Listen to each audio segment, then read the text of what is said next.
오늘 말씀에서는 예수님께서 십자가를 지기 위해서 예루살렘으로 가시던 중에 예루살렘 바로 목전에 있던 여리고에서 바디메오라고 하는 앞을 볼 수 없었던 한 사람을 만나 그를 고쳐주시는 장면을 볼 수 있습니다.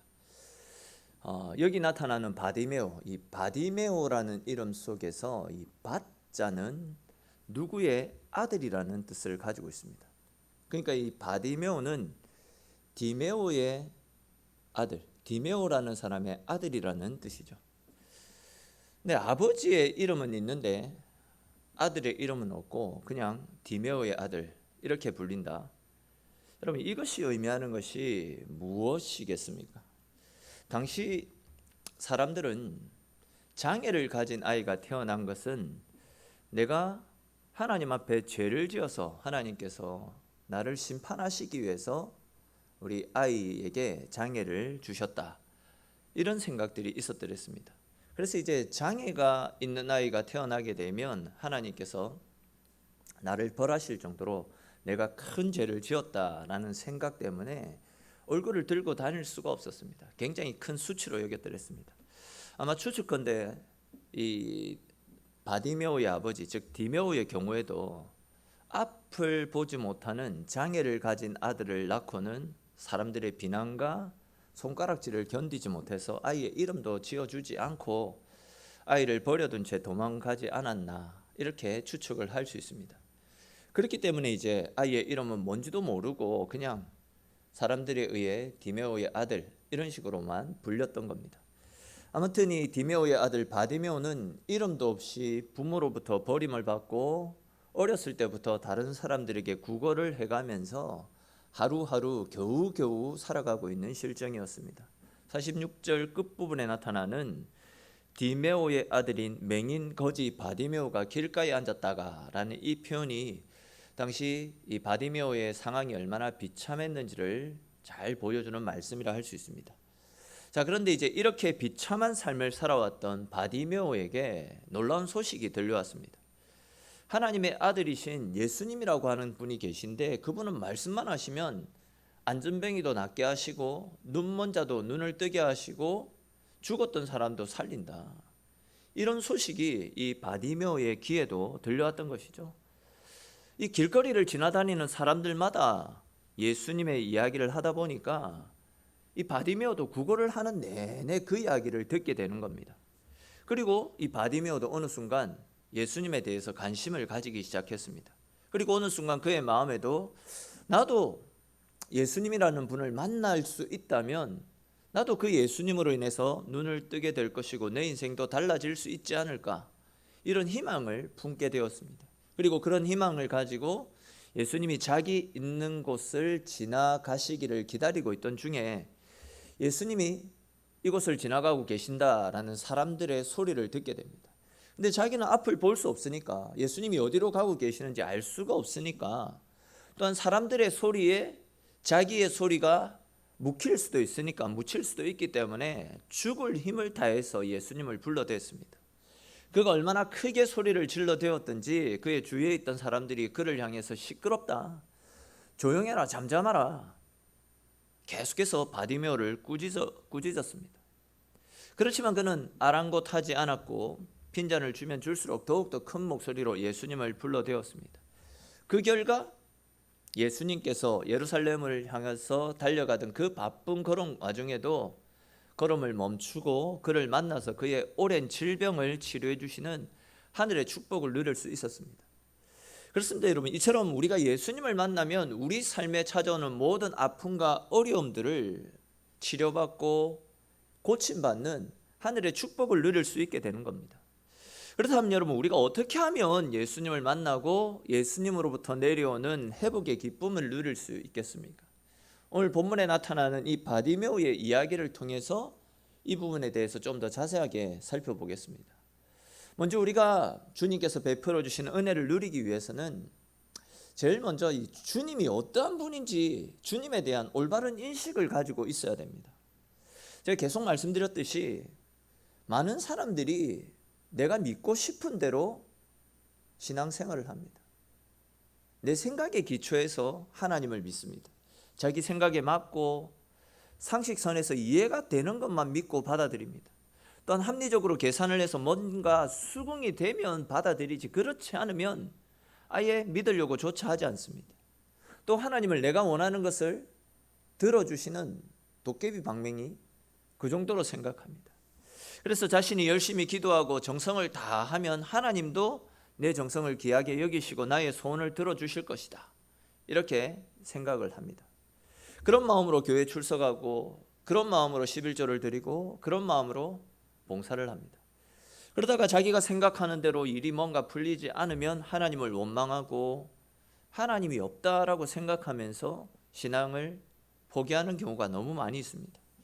지금 코로나 상황이 장기화되면서 자기가 계획하고 생각하는 일들이 막히고, 또 오랫동안 긴 어둠의 시간을 지내다 보니까 지금 내가 생각하는 대로 내 일들이, 내 계획들이 잘 풀리지 않으니까 하나님을 원망하고 교회를 떠나가는 사람들이 많이 있다라고 하더라고요. 그러나 여러분, 우리가 하나님께서 베풀어 주시는 하나님의 은혜를 누리기 원한다라고 한다면 나를 둘러싸고 있는 상황과 환경이 아니라 하나님이 어떠한 분인지를 정확하게 알고 상황과 형편이 아니라 하나님께 집중할 수 있어야 됩니다. 오늘 본문에 나타나는 이 바디메오를 통해서 우리가 이러한 사실을 잘 알 수 있습니다. 앞에서도 언급을 했듯이 바디메오는요, 평생 동안 앞을 보지 못하고 구걸을 해서 먹고 살아가는 불쌍한 사람이었습니다. 그런 그가 사람들로부터 예수님에 대한 소문을 듣게 되고 자신도 예수님을 만나서 고침받고 싶다, 이런 꿈을 꾸게 되죠. 그러던 어느 날 사람들로부터 나사렛 예수가 우리 마을로 들어와서 이곳을 지나가고 계신다라는 소식을 듣게 됩니다. 자, 그런데 우리는 여기에서 사람들이 예수님을 가르쳐서 부르는 소리, 나사렛 예수라고 하는 이 장면에, 이 말씀에 주목할 필요가 있습니다. 여러분들은 이 나사렛 예수라고 하면 어떤 이미지가 제일 먼저 떠오릅니까? 나사렛 예수. 사실 나사렛 예수라는 이름은요, 예수님을 존경하고 높이는 차원에서 부르는 이름이 아닙니다. 나사렛 예수는 예수님을 얕잡아 부르고 하대할 때 사용하는 표현입니다. 일전에 제가 한번 말씀드린 기억이 있는데, 예수님의 고향 갈릴리는요, 이스라엘 가운데서도 가장 못살고 낙후된 지역이었습니다. 그리고 이제 갈릴리 중에서도 나사렛이라고 하는 동네가 있었는데, 이 나사렛이 가장 못살고 가장 낙후된 도시였습니다. 예를 들어서 제가 나고 자란 동네가 초장동인데, 부산에서도 가장 못살고 가장 낙후된 대표적인 곳입니다. 하도 못살고 먹을 것이 없어서 사람들이 맨날 초장만 찍어 먹고 산다, 그렇게 해서 초장동이라고 부른다, 그런 속설도 있습니다. 또 부산하면 전두환 대통령도 포기했을 정도로 못 산다, 살아날 기미가 없다, 그래서 전포동이라는 동네도 있다고 합니다. 부산에 사는 사람들은요, 초장동, 전포동, 그리고 수정동, 이런 동네가 호명되어지면 거기 못 사는 동네, 거기 찌질이도 가난한 동네, 이런 생각들을 바로 떠올리거든요. 그것처럼 이제 갈릴리 사람들은 굉장히 못 살고 못 배우고 낙후된 무식한 도시의 대명사로 갈릴리를 생각하고 있었습니다. 갈릴리 나오면 가장 못 살고 가장 무식하고 가장 낙후된 도시, 이런 생각이었습니다.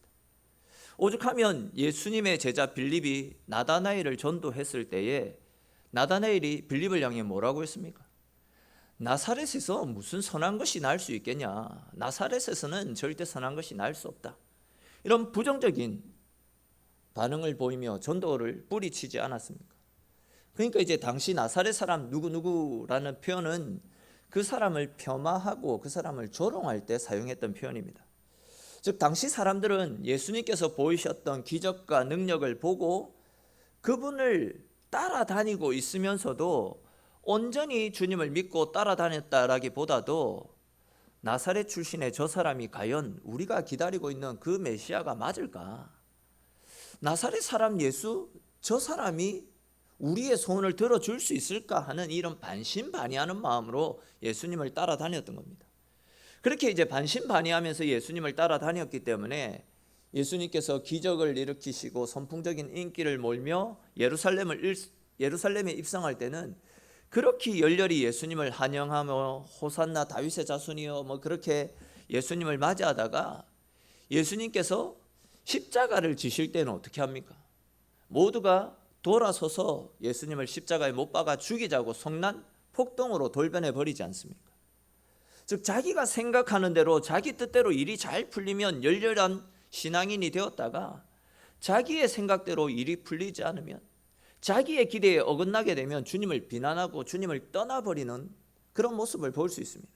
자, 아무튼 사람들이 불러댔던 이 나사렛 예수라는 이름에는 예수님을 온전히 신뢰하지 못하고 그냥 자기들의 기대를 충족시키고자 하는 이 도깨비 방맹이 정도로 예수님을 바라보고 있었던 당시 사람들의 예수님에 대한 인식을 느낄 수 있는 표현입니다.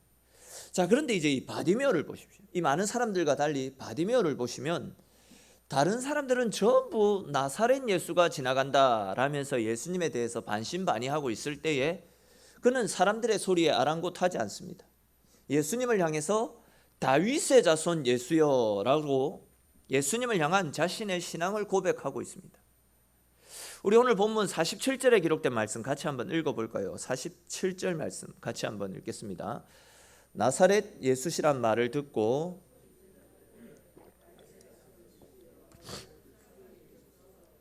아멘. 자, 사람들은 예수님을 나사렛 예수라고 부르는데 반해서 바디메오는 예수님을 향해서 다윗의 자손 예수여라고 부르고 있습니다. 여기에 나타나고 있는 다윗의 자손 예수여라는 표현은 구약에 예언된 메시아가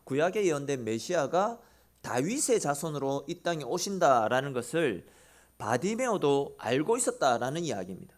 그리고 바디메오는 구약에 예언된 다윗의 자손으로 오신다라는 메시아, 그분이 바로 예수님이라고 믿고 있었던 것이죠. 본문을 기록한 마가는 예수님에 대해서 반신반의하고 있었던 이 절대 다수의 사람들과 그런 사람들과는 달리 예수님을 메시아로 믿고 있었던 바디메오의 믿음을, 바디메오와 다른 사람들과의 차이를 드러내기 위해서 바디메오가 나사렛 예수가 지나가신다라는 말을 듣고도 오히려 다윗의 자손 예수여라고 예수님을 불렀다고, 그런 차원에서 이 장면을 기록하고 있는 겁니다. 이 주변 사람들과는 완전히 대조되는 바디메오의 모습을 볼 수 있습니다. 여러분, 수없이 성경을 읽고 수없이 성경을 연구했다라고 자부하던, 성경은 1.1획도 틀리지 않고 다 달달 외우고 있었던 바리새인들과 서기관들도 이렇게 예수님을 메시아로 인정하지 않고 받아들이지 않았는데, 또한 지난주에 살펴본 것처럼 예수님의 제자들조차도 그들의 필요를 위해서, 그들의 목적을 달성하기 위해서 예수님을 믿고 따랐는데, 또 지금 주변에 있던 모든 사람들도 나사렛 예수, 즉 자기들의 필요와 만족만을 위해서 반신반의하면서 예수님을 따르고 있었는데, 사람들로부터 갈시당하고 사람들로부터 무시받고 있던 이 바디메오, 이 사람만이 지금 예수님에 대한 올바른 신앙을 가지고 있다라는 겁니다. 이것이 바로 오늘 본문의 핵심입니다. 우리는 신앙생활을 하더라도 예수님에 대해서 진짜 제대로 알고 제대로 믿어야 됩니다. 다시 말해서 내가 생각하는 대로, 내가 믿고 싶은 대로 예수님을 믿는 것이 아니라 성경에 나타나고 있는 그대로, 말씀대로 예수님을 믿고 올바른 신앙생활을 해나가야 된다는 거죠. 특별히 지금 많은 사람들이 코로나 시대로 인해서 신앙에 대한 해를 가지고 있습니다. 하나님을 떠나가고 있습니다. 또한 세상 사람들이 교회를 비난하고 우습게 여기고 조롱하고 있습니다. 이러한 어두운 시대 가운데도 우리는 그런 세상을 향해서 아닙니다. 예수님만이 진짜 우리 그리스도이십니다. 예수님만이 이 시대에 우리가 의지할 수 있는 참 하나님이시고 유일한 도움이십니다. 하나님은 지금도 살아서 역사하고 계십니다 라고 세상의 어떠한가 상관없이 우리의 신앙을 지키고 그런 세상을 향해서 우리의 올바른 신앙 고백을 이야기할 수 있어야 됩니다. 세상 사람들의 평가가 어떠하든지, 또한 우리를 둘러싸고 있는 환경이 어떠하든지, 우리는 성경에 나타나고 있는 대로 예수님을 믿고 그분을 의지하며 살아가게 될 때에 우리의 삶 가운데서 지금도 살아 역사하시는 하나님의 은혜와 능력들을 경험할 수 있게 되는 것이죠. 이어지는 말씀 속에서 이러한 사실을 보다 분명하게 확인할 수 있습니다.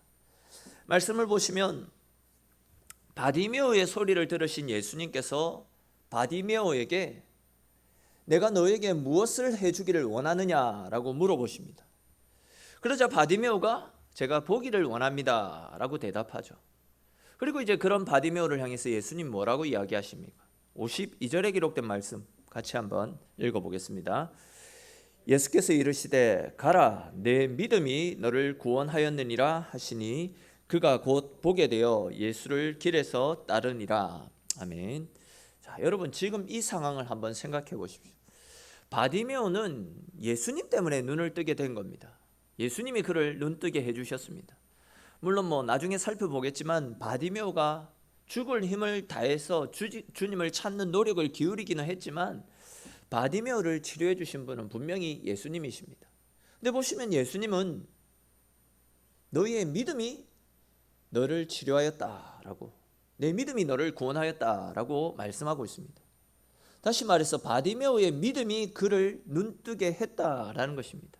이 말씀을 조금 다른 각도에서 생각해 보면 주님께서는 믿음을 가지고 있는 사람에게 역사해 주신다라는 그런 말씀입니다. 알고 계시듯이 또한 우리가 날마다 입술로도 고백하듯이 하나님은 살아계십니다. 지금도 하나님은 살아서 능력과 기적을 베풀어 주십니다. 지금도 세계 곳곳을 보시면요, 하나님께서 베풀어 주시는 기적과 능력들이 지속적으로 나타납니다. 근데 중요한 것은 이런 기적과 능력들이 왜 지금 우리의 삶 가운데는 나타나지 않고 있느냐 하는 것입니다. 오늘 본문을 유추해 볼 때, 오늘 본문을 통해서 유추해 볼 때 그것은 우리에게 믿음이 없기 때문입니다. 나사렛 예수라고 예수님을 폄하했던 사람들처럼 우리들도 내 필요에 따라서 예수님을 믿고 내가 믿고 싶은 대로만 예수님을 믿으면서 살아갑니다. 최근에 계속 말씀드리고 있듯이 우리는 주님과 혼인한 혼인관계입니다. 여전히 신랑 되시는 예수님보다도 세상 것들을 쫓아 살아간다고 오히려 내 삶 가운데서 신랑 되시는 예수님을 밀어내며 살아가고 있습니다. 그렇게 주님이 우리 가운데 계시지 않는데 주님이 역사하시지 않는 것이죠. 그렇게 주님께서 역사하지 않기 때문에 나에게는 아무런 기적도 아무런 능력도 나타나지 않는 것입니다. 그런데 오늘 본문에 나타나고 있는 이 바디메오는 달랐습니다. 그는 남들이 뭐라 하든 상관하지 않았습니다. 주님을 다윗의 자손 예수라고, 구약에 예언된 메시아라고 철저하게 믿고 있었습니다. 또한 사람들이 그를 향해서 시끄럽다, 조용하라, 잠잠하라고 뜯어 말렸지만 내 인생은 주님은 아니면, 내 인생 주님 아니면 안 된다라는 간절함으로, 절박한 믿음으로 다시금 소리 높여 주님을 찾았습니다. 이런 바디메오의 바르고 간절한 믿음을 보시고 예수님께서 바쁜 걸음을 멈추고 바디메오의 그 아픔을 고쳐주셨던 것입니다. 그렇습니다, 여러분.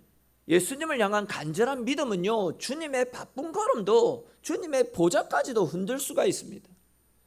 사랑하는 성도 여러분, 앞으로 우리가 걸어가게 될 이 수많은 인생길에서, 또한 우리가 만나게 되는 숱한 어려움과 고난 속에서 오직 주님만이 나의 힘과 능력이 되신다라는 사실을 믿으시고 어떤 상황 가운데서도 말씀대로 믿고 말씀대로 따르고 말씀대로 신앙생활을 하십시오. 그래야 지금도 살아서 우리 가운데 역사하시는 하나님의 은혜를 누리고 그 은혜로 말미암아 모든 어려움들을 이기고 날마다 승리하는 삶을 살아가시는 저와 여러분들의 인생이 될 수 있기를 주님의 이름으로 축원합니다. 또 다음으로 우리가 이 하나님께서 베풀어 주시는 은혜와 기적을 누리기 위해서는요, 간절히 기도해야 됩니다. 간절히 부르짖어야 됩니다. 앞에서도 언급을 했듯이 바디메오는 자기가 있는 곳 근처로 예수님이 지나가신다라는 사실을 알고는 온 목소리를 다 해서 목청이 떠나가라고 예수님을 불렀습니다. 다른 사람들이 시끄럽다고 그를 뜯어 말리고 비난을 해도 그는 아랑곳하지 않고 말리면 말릴수록 오늘이 아니면 끝이다, 예수님 아니면 내 인생 끝이다 라는 생각으로 죽을 힘을 다해서 예수님을 불렀습니다. 근데 우리가 이 상황에 대해서도 한번 생각을 해볼 필요가 있습니다. 바디메오가 어떻게 살아가고 있다라고 했습니까? 다른 사람들의 구걸을 해서 다른 사람들의 동정을 힘입어 살아가는 사람입니다. 그렇기 때문에 지금 바디메오의 상황에서 다른 사람들의 비위를 거스르게 되면 어떻게 되겠습니까? 동량을 받지 못합니다. 그러면 몇 날 며칠을 굶어야 될 수도 있습니다. 자칫 잘못하다가는 그냥 굶어 죽을 수도 있는 상황입니다. 바디메오가 이런 상황을 모를 리가 없지 않겠습니까? 그런데도 지금 이 바디메오는요, 힘차게 예수님을 불러대고 있습니다. 바디메오는 지금 예수님을 만나는 일을 위해서 자신의 생계까지도 내려놓고 생계까지도 포기하는 가감한 결단을 행하고 있었던 것이죠. 이제 그는 사람들에게 밉보였기 때문에 오늘뿐만 아니라 며칠 동안 동냥이 쉽지 않을 것입니다. 여러분, 우리는 우리 인생의 중요한 문제 앞에서 어떻게 우리의 문제를 해결하려고 하고 있습니까? 나는 내 인생에 큰 문제가 찾아오고 어려움이 찾아올 때에 무엇을 했었는지, 어떻게 그 문제를 해결하려고 했었는지 우리 자신을 한번 돌아보십시오. 주변 사람의 도움을 의지하며 세상을 찾아다니지는 않았습니까? 아무것도 할 수가 없어서 그냥 낙심만 채 그 자리에 그렇게 주저앉아 있지는 않았습니까? 아니면 또 내 노력으로 뭔가를 해결해 보기 위해서 동분서주 여기저기를 찾아다니지는 않았습니까? 혹 아니면 하나님이 아니면 안 되기 때문에 하나님 앞에 나와서 내 모든 것들을 다 쏟아부어 하나님의 이름을 부르고 하나님의 도우심을 구하며 하나님께 엎드려 기도해 본 적이 있습니까? 여러분, 바디메오의 간절한 외침을 들으신 예수님께서 바디메오에게 찾아오셔서 하셨던 말씀이 무엇입니까? 내가 너에게 무엇을 해주기를 원하느냐라는 말씀입니다. 즉, 네 소원이 무엇이냐라고 예수님이 물어보셨습니다. 근데 여러분, 예수님께서 바디메오에게 내가 너에게 무엇을 해주기를 원하느냐, 즉 바디메오가 무엇이 필요한지, 그의 소원이 무엇인지 몰라서 이런 질문을 한 것이겠습니까? 아닙니다. 예수님은 바디메오의 소원이 무엇인지 알고 계셨습니다. 그렇지만 예수님은요, 바디메오 스스로가 자기의 입을 열어서 예수님, 제가 보기를 원합니다, 예수님, 저의 눈을 고쳐주십시오 라는 바디메오 입에서 나오는 바디메오의 소원을 듣고 싶었던 겁니다. 즉, 자기 스스로 예수님께 기도하는 그 소리를 듣고 싶으셨다라는 거죠. 근데 우리는 어떻습니까? 잠잠하라, 조용하라, 세상의 소리에 너무 귀를 기울입니다. 즉, 이거는 안 된다, 야 그냥 포기해봐라, 내가 알고 있는 누가 있는데 그 사람한테 소개시켜 줄게, 그 사람에게 찾아가가지고 그 사람을 통해서 문제를 해결해봐라. 세상의 소리에 너무 귀를 기울입니다. 여러분, 바디메오도 지금 상황이 안 되는 걸 알고 있었습니다. 계속 소리를 질러대고 계속 예수님을 불러대면 자기 밥줄이 끊어질 수 있다는 거, 자기 상황에 대해서 너무나도 잘 알고 있었습니다. 근데 중요한 것은 안 되는 줄 알면서도 계속해서 주님 아니면 답이 없기 때문에 주님을 불러대었기 때문에 안 되는 문제가 해결되었던 것 아니겠습니까? 만약 그가 사람들의 소리를 듣고 또 내 마음속에 일어나고 있는 부정적인 소리를 듣고 만약 포기해버렸다라고 한다면 절대 그는 주님을 만나지 못했을 것입니다. 여러분, 솔직히 말해서 우리 생각대로, 그러니까 우리가 생각해서 되는 일이라고 한다면 기도할 필요가 없습니다. 내 노력으로 내 생각으로 되는데 말라고 기도합니까? 그러나 아무리 머리를 굴려도 또 아무리 모든 노력들을 다 동원해도 안 되기 때문에, 즉 내 생각과 내 능력으로 안 되기 때문에 기도해야 되는 겁니다. 낙심이 밀려오고 어떻게 하지? 한숨이 내쉬어지기 때문에 그렇기 때문에 기도해야 된다라는 거죠. 이 말씀을 준비하는데 일전에 제가 그 대신방 중에 어떤 집사님으로부터 들었던 이야기가 생각났습니다. 그 집사님이 고등학교 시절인데 방학 때 이제 집에서 공부를 할 때인데, 학생들 같은 경우에 집에서 공부를 하면 엄마가 옆에서 이것저것 좀 챙겨주면 그렇게 마음이 편하다라고 합니다. 근데 그 엄마가 집에 계시면 참 좋겠는데 집에 없고 그냥 계속 교회를 가더라는 겁니다. 하루는 그게 너무 서운해가지고 엄마한테, 엄마 왜 계속 교회만 가느냐, 불평 아닌 불평을 쏟아냈다라고 합니다. 그래서 이제 그 어머니가 하셨던 말씀이, 네가 고등학생이 됐는데 엄마가 너를 위해서 뭘 해줘야 될지를 모르겠다, 너를 위해서 해줄 것도 없고 어떻게 도와줘야 될지를 몰라가지고 하나님이 우리 딸을 도와달라고, 세상 도움이 아니라 하나님의 도우심을 힘입을 수 있게 해달라고 기도하러 교회를 다녀온 것이다 라고 대답을 했다, 그렇게 이야기하시더라고요. 그 집사님이 이 이야기를 하시면서 엄마의 그런 기도 때문에 자기가 엇나가지 않고 여기까지 올 수 있었다라면서 엄마의 기도에 대한 고마움을 이야기하면서 눈물을 계속 흘리더라고요. 사실 여러분, 우리네 인생 중에서 우리의 뜻대로 또한 우리의 힘으로는 안 되는 일들이 너무 많이 있잖아요. 앞에서 말씀드린 대로 자식 키우는 일이 우리 뜻대로 잘 됩니까? 자식 키우는 일이 제일 힘든 것 같습니다. 진짜 죄송한 이야기지만 저는 우리 딸이 제일 무섭습니다. 집에 오면 긴장이 가득합니다. 저는 대학원에서 상담학도 전공했고 청소년 사역도 되게 오래 했었고, 이 상담과 청소년 사역 관련해서 자격증도 제가 세봤거든요. 4개가 있더라고요.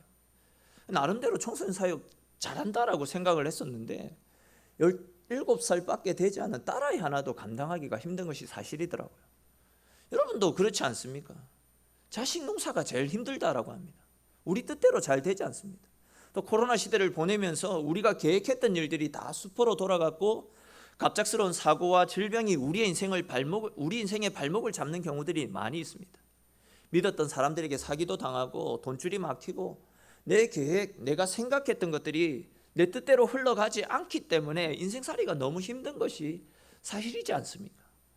그런데 하나님이 하시는 말씀은 무엇입니까? 그렇기 때문에 기도하라라는 겁니다. 답이 보이지 않기 때문에 기도하라라는 겁니다. 여러분, 계속 말씀드리고 있듯이 되면 기도할 필요가 없습니다.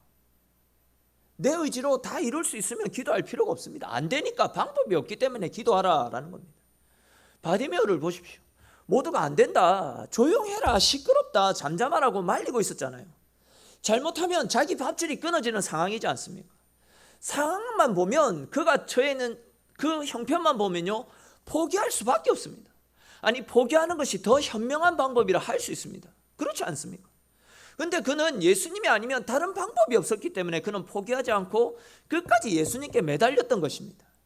그는 환경을 봤던 것이 아니라 유일한 답이었고 유일한 해결책이었던 예수님께 초점을 맞추고 예수님께 그의 모든 것들을 다 쏟아붓고 예수님을 불렀던 거죠. 그 결과 주님을 만나서 평생의 문제를 해결할 수 있었습니다. 그 결과 도저히 답이 보이지 않았던 그의 인생의 문제가 단 한 방에 해결되어졌던 겁니다. 사랑하는 성도 여러분, 앞이 막막하십니까? 끝이 보이지 않는 어둠의 긴 터널을 보내고 있습니까? 그렇기 때문에 기도해야 됩니다. 그렇기 때문에 기도하십시오. 남들이 뭐다 하든 환경이 어떠하든 하나님께 대한 바른 믿음을 가지시고 살아계신 하나님께 우리의 문제를 내려놓고 간절히 기도하십시오. 우리가 기도하면 아시듯이 그때부터는 내 문제가 아닙니다. 우리가 기도하면 그때부터는 내 문제가 하나님의 문제로 이관되어집니다.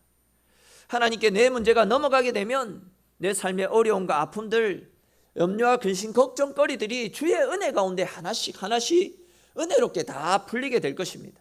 이런 간절한 믿음과 또한 간절한 기도로 살아계신 하나님의 은혜를 경험하시고 그 은혜로 모든 어려움을 이기고 날마다 하늘 평안 가운데 가시는 세상과 다른 저와 여러분들의 삶이 될 수 있기를 주님의 이름으로 축원합니다.